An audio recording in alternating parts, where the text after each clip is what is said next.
That was excellent. Beautiful playing. I love your energy. It's very vivacious. It's very alive. There's lots of great energy to capture the power of the beginning of this powerful symphony.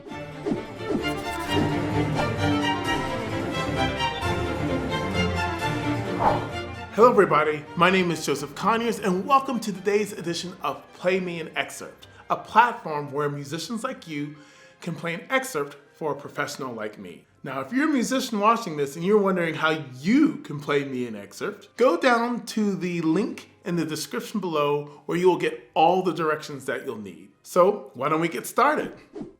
On today's edition of Play Me an Excerpt, we have Marcela, a violinist from Peru, and Marquise, a clarinet player from Philadelphia. Why don't we start with Marcela? Marcela, play me an excerpt.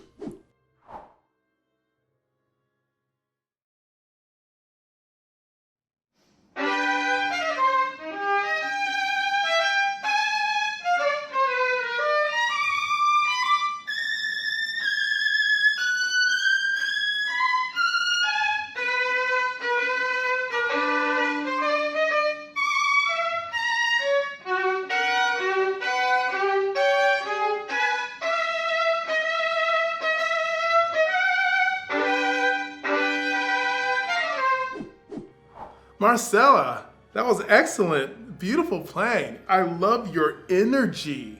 It's very vivacious. It's very alive. There's lots of great energy to capture the power of the beginning of this powerful symphony by Brahms, this first symphony. I do have a few comments that I hope you might be able to find helpful in your preparation in playing this excerpt.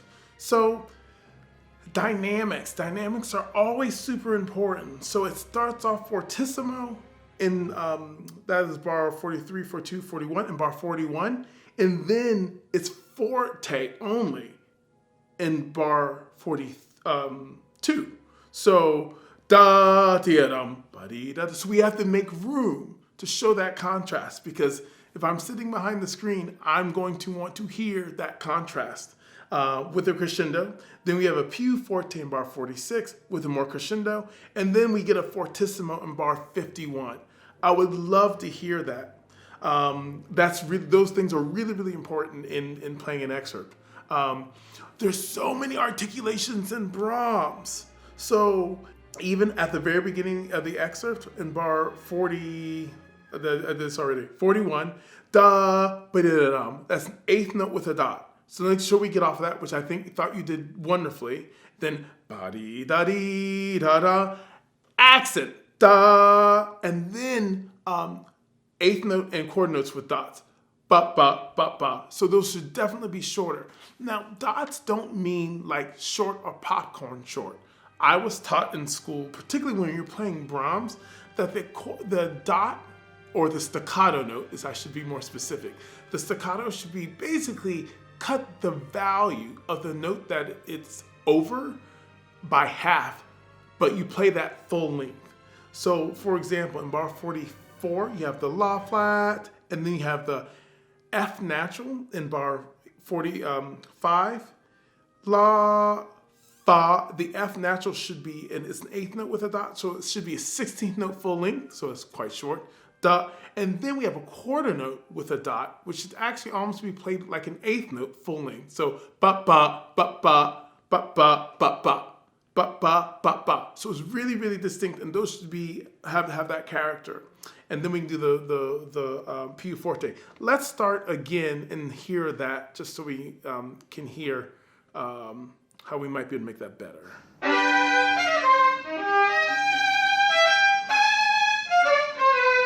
Yeah, so just in that D, ba ba ba ba, we want to make sure those are definitely staccato notes. Again, not short, but definitely shorter than the value of the note that's written. That's really, really important.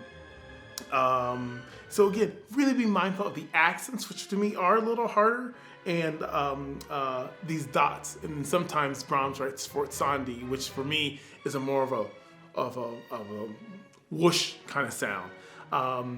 Good. Take your time, Marcela. In excerpts, we want to feel really confident. And while says allegro, it's allegro in 6/8. So for me, the indication is for the 6 notes and not for the half beat. So instead of thinking allegro should be 1, 2, ba dee da dee da dee dee da. It's actually for the 6 notes, 6/8 notes. So 1, 2, 3, 4, 5, 6, 1, 2, 3, 4, 5, 6, ba dee da dee da dee da da dee da dee. Now this is all debatable, and some people might say that might be a little slow, but the point I'm trying to get across is that it should be a lot heavier, because that heaviness is kind of what makes it Brahms, having this dum dum ba dee da dee da dee dee dum bim bumpy da dee da dee da dee dee, really enjoying and sitting in it be dum ba ba dee dum be dum be da dee, and really setting that rhythm da ba ba 4 5 1 2 3 4 5 6 1 2 3 4 5 6 1 dee da, really having that really settled, held back feeling. I think it will go a lot for this performance.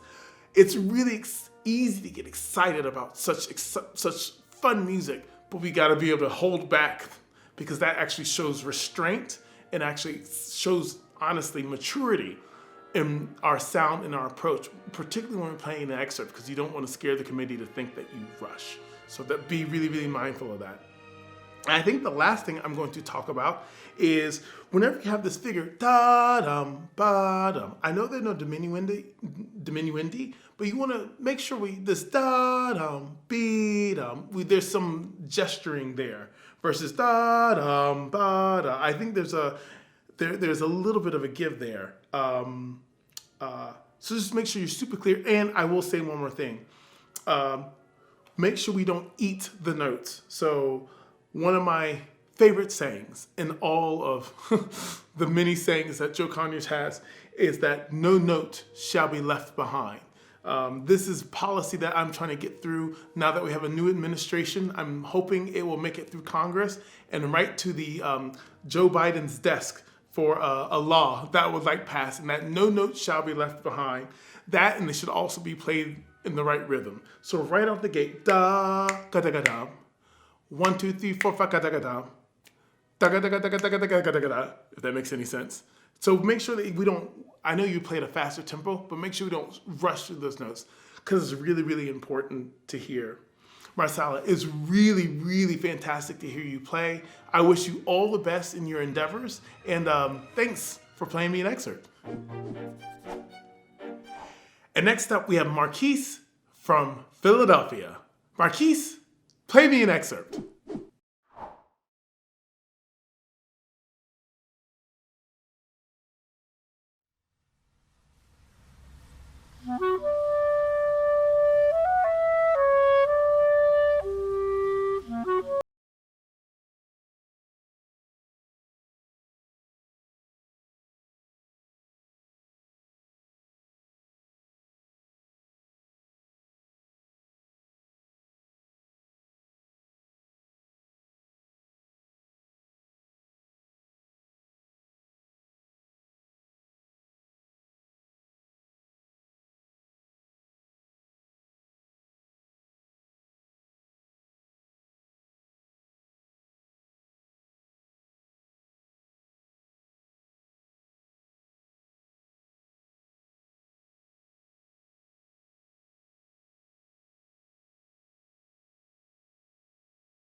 Piece, but that's lovely. Nice job.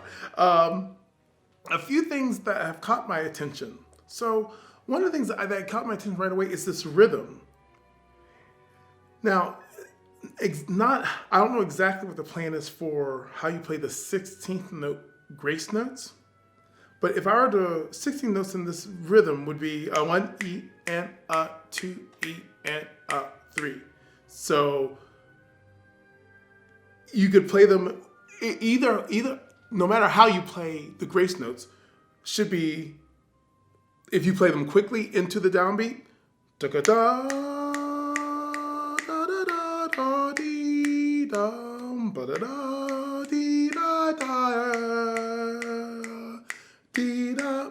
And I want to be able to feel that rhythm, because even in rhapsodic and more melancholic music like this, to have a sense of what that rhythm is, I think is really, really helpful. Let's listen to see exactly how you do that and see if we can get this to work. Here we go.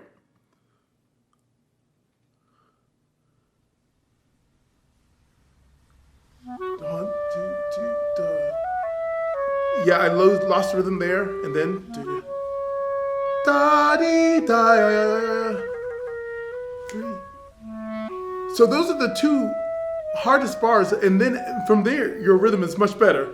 1 and 2, 2 E and three E and excellent. 1 and 2 and 2 E and 3 E and So it's much better out the gate. So it'll be great if you can establish that for us at the very beginning, because it'll be really helpful for us to get a sense of what the rhythm is. How can one feel a rhythm in such slow music? Well, I find it interesting that this is an homage to J.S. Bach, because J.S. Bach wrote slow movements in 3 in his cello suites. Do you know what that might be called? Maybe it's called a saraband. And in saraband, the heaviest beat is actually the emphasis, even though it's a slow dance, because it is a dance, it's on beat 2. So it's almost like I would encourage you to think da da da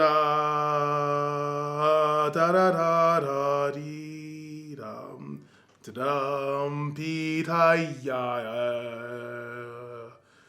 dee dee dee da dee da da dee dum dee da dee dum dee da dee da da dee da dee da.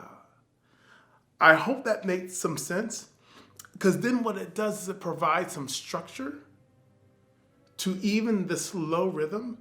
And then when you provide that structure, the notes, because one of my themes you will always hear me say is that notes are coming somewhere or coming from somewhere or going somewhere. And if we know what those centerpieces are, or those mile markers or cornerstones are in the music, and the notes are going and ebbing and flowing to those cornerstones or mile markers, the listener, not only, they won't be thinking about what the actual beat is, but they will actually feel the bigger pulse, even though it's so slow. So I would really, really recommend thinking about that when performing a piece like this, because it is so beautiful. And I think to have that lilt, 3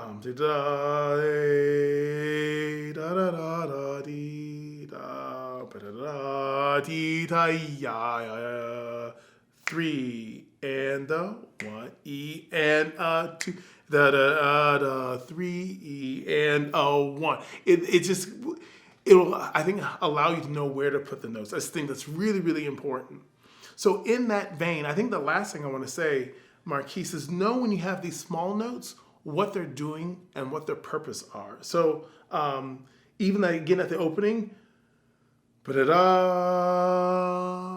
ba-da-dee-dum, ba-da-da-da-dee-dum. Bar 3, ba-da-dee, da-da-dee-da. And this is actually all pretty good. By the time we get to bar 5, things get a little more interesting. Da da dee da dee da dee da dee da dee dum ba da dee da dee da da dee da. That's all great. The one that really got my attention, that I want to bring your attention to, is in bar. I'm going to have to count this out. 1, 2, 3, 4, 5, 6, 7, 8, 9, 10. Bar 10. So I'll start in bar 9. Da da dee da da dee da dee dum ba da dee da da dee dum be dee da dee da dee da dee yeah. That there you play the second beat of bar 10 very freely, And I think what you should help do, again, is help establish that rhythm. So the beginning of the bar, B, da da da da, pum, pa da dee da dee da dee, ya ya ya, ding, ba da da. I think that will help out a lot. Always, always look for where the harmony is going. With Bach, you can use the harmony to kind of show you where the, or use the rhythm and to show you where the harmony is going, and vice versa. And then once you start to play off of that, you actually really start to create some really beautiful music and some really special stuff. Even more so than the beautiful music that you really played. Bravo, Marquise. Hey everybody, I hope you enjoyed that edition of Play Me an Excerpt. And if you would like to play me an excerpt, remember, just click that link in the description below where you'll get all the information you need to play me an excerpt, set it up, all that wonderful stuff. I'm Joseph Conyers. All my socials are below. I play the bass, I get around. And if you enjoy this video, be sure to share it with someone else. They might get something out of it too. You can also subscribe to my channel to make sure you get the next edition and the next version of Play Me an Excerpt.